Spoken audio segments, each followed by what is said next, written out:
Halo,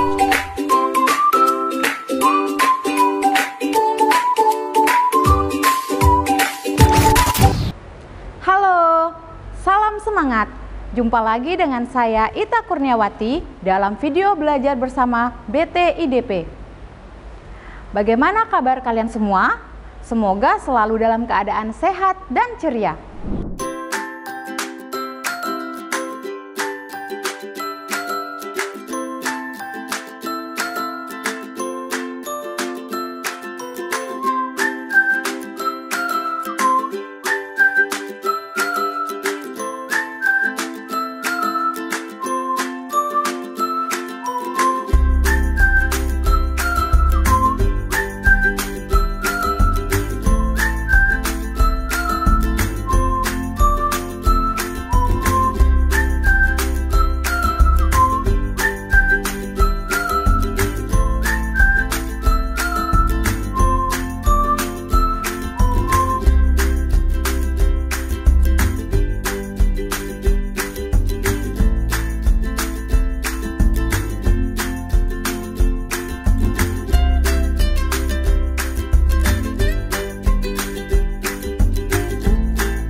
Anak-anak yang hebat, sebelumnya kalian sudah melihat tayangan pengujian larutan garam.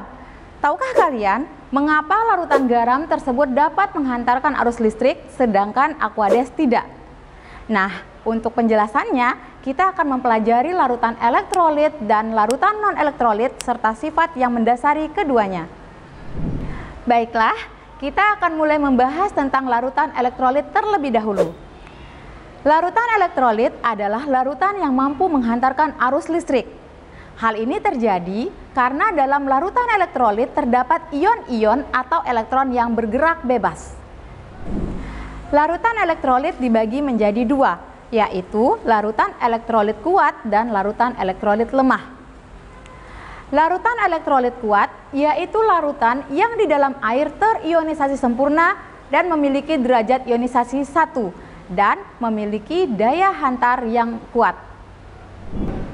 Dalam eksperimen, ciri-cirinya adalah lampu menyala terang dan timbul banyak gelembung gas.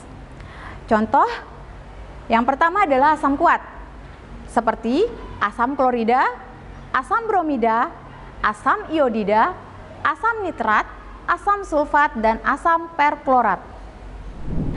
Contoh basa kuat adalah natrium hidroksida, kalium hidroksida, rubidium hidroksida, kalsium hidroksida, strontium hidroksida, dan barium hidroksida, serta hampir semua garam seperti natrium nitrat, kalsium bromida, amonium klorida, dan lain-lain. Yang selanjutnya adalah larutan elektrolit lemah, yaitu larutan yang di dalam air terionisasi sebagian atau derajat ionisasinya antara 0 sampai 1 dan memiliki daya hantar listrik yang lemah. Dalam eksperimennya, lampu menyala redup dan timbul sedikit gelembung gas, atau lampu tidak menyala dan tidak timbul banyak gelembung gas. Contoh asam lemah seperti asam fluorida, asam karbonat, asam asetat atau cuka, asam sulfida, dan asam fosfat. Sedangkan basa lemah contohnya seperti amonium hidroksida, aluminium hidroksida, dan besi hidroksida. Larutan non-elektrolit adalah larutan yang tidak mampu menghantarkan arus listrik. Larutan non-elektrolit tidak mengandung partikel-partikel yang bermuatan ion, karena molekul dari zat terlarut tidak mengalami reaksi ionisasi di dalam air. Ciri-cirinya, di dalam air tidak terionisasi, atau derajat ionisasinya sama dengan 0, tidak mampu menghantarkan arus listrik. Contohnya seperti Aquades dan larutan gula, dan senyawa-senyawa kovalen nonpolar seperti urea, glukosa, benzena, atau eter. Nah, Berdasarkan penjelasan tersebut, kita dapat menyimpulkan bahwa larutan garam termasuk elektrolit kuat yang terionisasi sempurna sehingga mampu membuat lampu menyala terang. Sedangkan Aquades termasuk ke dalam larutan non-elektrolit. Aquades adalah air murni yang telah disuling sehingga bersih dari ion-ion pengotor. Inilah yang menyebabkan Aquades tidak mampu menghantarkan arus listrik. Untuk menguji pemahaman kalian terhadap materi kita ini, coba kalian jawab soal berikut. Kristal NaCl tidak menghantar listrik, sedangkan larutan NaCl dapat menghantarkan listrik. Dari pernyataan tersebut, kesimpulan yang benar adalah A. Kristal NaCl dan larutan NaCl memiliki ion-ion yang bebas bergerak. B.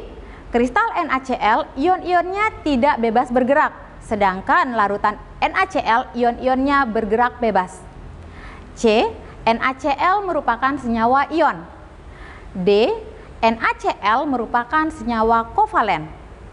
E. Dalam larutan, NaCl menyerap ion positif dan ion negatif dari air. Apakah ada yang bisa menjawab? Jawabannya adalah B, yaitu kristal NaCl ion-ionnya tidak bebas bergerak, sedangkan larutan NaCl ion-ionnya bergerak bebas.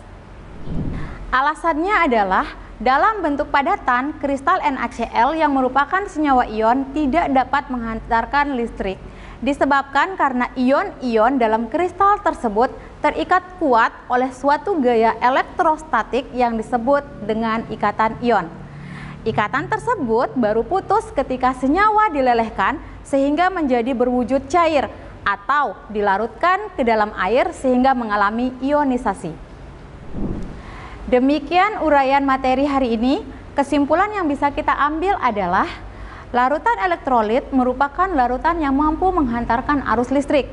Larutan ini memberikan gejala berupa nyala lampu atau timbulnya gelembung gas dalam larutan. Sedangkan larutan non-elektrolit merupakan larutan yang tidak mampu menghantarkan listrik.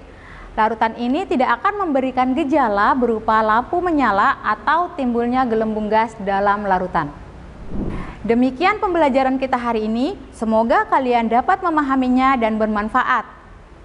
Tetap semangat dan jaga kesehatan. Dikbud NTB, saya bisa hebat dan luar biasa. Terima kasih, sampai jumpa.